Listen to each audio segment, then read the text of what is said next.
What is going on YouTube? In this video, I'm going to be unboxing this lovely Ai Hayasaka from Kaguya-Sama Love Is War. This is by Amakuni. It is her 1/7 scale. It costs about 14,300 yen, which is roughly $108 as of today's video.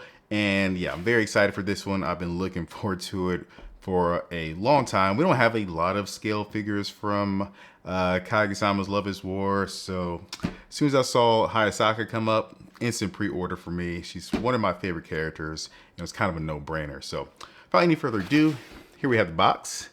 And I would say the box looks pretty good. It's a very sturdy box, and I like sturdy boxes. So nothing too crazy about it, but that's about it. Now, let's go ahead and get her open.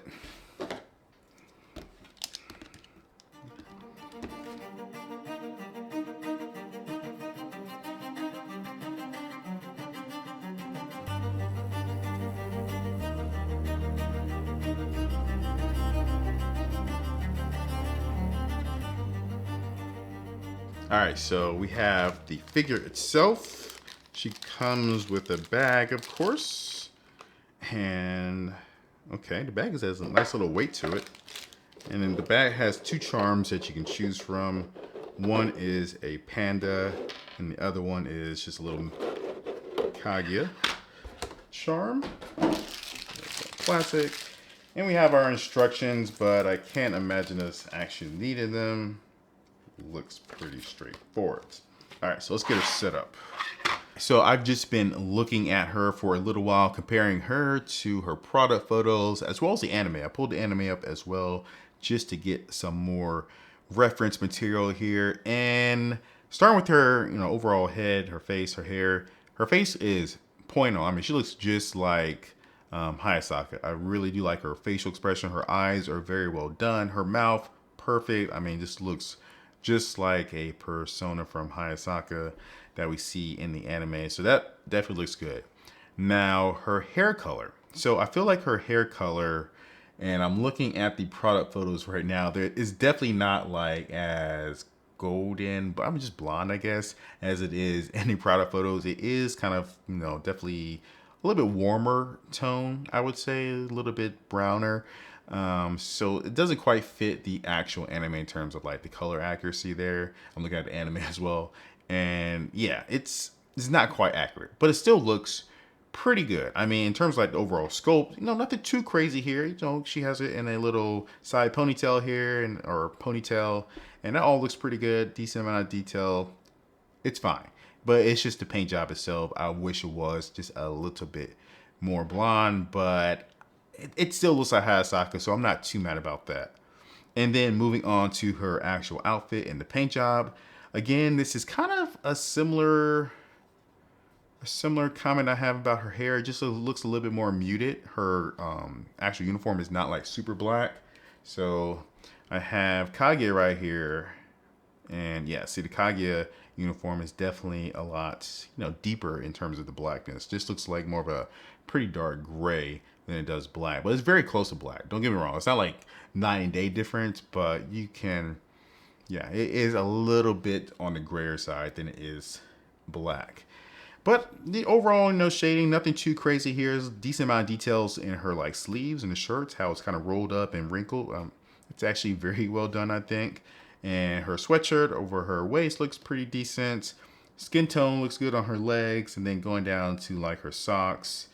A little bit of detail. You can kind of see the socks kind of crinkled on the back as her ankle is kind of pointing down a little bit. Her shoes look pretty decent as well. So yeah, overall, I would say, paint job's pretty good, sculpt's pretty good, and her pose is fantastic. This is a awesome pose for Hayasaka.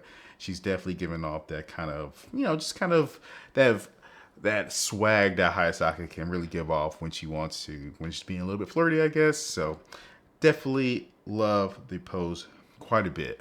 Now, when we look at her base, it's simple. It's simple, clear base, but it has some designs on it. I think that says love. I'm not sure what that's supposed to say there, actually. Yeah, I believe it says love in a question mark. Okay, yeah, love in a question mark there on the base in that pink and purple, I guess, ribbon type font there, and this lovely little heart sticking out of it. So yeah, they took a clear base, threw a little bit of design on there to make it stand out a little bit more. So I definitely appreciate that. And the base isn't like too big either. It's definitely just big enough to accommodate the figure itself. Nothing too crazy like that Toru figure I just got in my last video, which is absolutely huge to take up a large amount of space in my DTOF. So yeah, base very well done. And then looking at her little bag here, decent amount of detail here. You have the Kaguya charm on there, and it just kind of pulls off just like that. So pretty easy there. And then if you want to put the panda on there, you can do that very easily. Now, I'm not sure what the actual panda's from. Like, what's that referencing in the anime? I can't remember a panda reference in any of the previous seasons. So, me personally, it's definitely gonna be Kaguya on there. It just looks super cute. And just the way that it hangs on our hands, you can definitely see that Kaguya charm from your front angle view of the figure itself. So all of it, looks very, very well done. And for $107 for a 1/7 scale in 2022, 2023, I think this figure is an absolute steal, especially if you're a Kaguya-Sama Love Is War fan. I feel like you have to have this in your collection. Now there's a quarter scale freeing bunny figure coming of her. I'm not like a huge bunny collector, so when I saw this one, this was definitely my first choice. I mean, the price itself, again, was just a huge factor in it, of course. But overall, I just really like this figure more than the quarter scale freeing bunny, I think. But yeah, definitely a great figure. Again, if you're a fan of Kaguya-Sama Love Is War, definitely recommend that you pick it up. Hopefully the aftermarket price isn't going to be too crazy for you guys. But yeah, let me know down in the comments what you guys think about this figure. And short video, I got some more unboxings coming up in the next couple of weeks. But if you want to see some of my older stuff, there'll be some stuff on the screen. Thanks for watching. Be sure to smash that like button. Free, easy way to support the channel. Subscribe for more videos if you enjoyed this. And I will catch you guys in the next one. Peace.